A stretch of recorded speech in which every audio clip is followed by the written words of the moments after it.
જૂનાગઢ સમસ્ત હિન્દુ સમાજ દ્વારા કાળવા ચોક ખાતે વિરોધ પ્રદર્શન કરવામાં આવ્યું।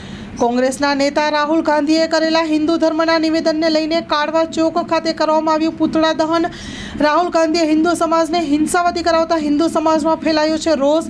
મોટી સંખ્યામાં સમસ્ત હિન્દુ સમાજમાં લોકો કાળવા ચોક ખાતે થયા હતા એકઠા। રાહુલ ગાંધીના પૂતળાનું દહન કરી સૂત્રોચ્ચાર કરી વિરોધ દર્શાવ્યો।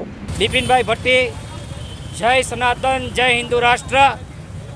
ગઈકાલે જ્યારે રાહુલ ગાંધીએ વિશ્વની અંદર ભારતની આપણા ભારત દેશની છબી ખડાવવાનો એક હીન પ્રયાસ કર્યો છે અને હિન્દુ સમાજને એણે હિંસાત્મક ગણાવ્યો છે અને ભગવાન શિવને હિંસા શીખવાડતા દેવતા તરીકે દર્શાવ્યા છે, જેનો હિન્દુ સમાજ સખત શબ્દોમાં વખોડે છે। અને જ્યારે એમને મતની જરૂર હતી ત્યારે જનોઈ પહેરી અને ભગવા પહેરીને ઘરે ઘરે ભટકતો એ વ્યક્તિ આજે હિન્દુ સમાજને હિંસાવાદી ગણાવે છે, જેને હિન્દુ સમાજ સખત શબ્દોમાં વખોડે છે। અને હવે પછી હિન્દુ સમાજ દ્વારા સખતમાં સખત કાર્યક્રમો જાહેર થશે, જેની તંત્રએ નોંધ લેવી। જય સનાતન, જય।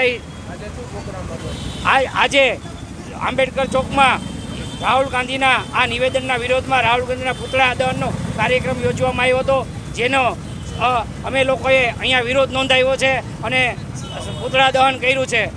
જય શ્રી રામ।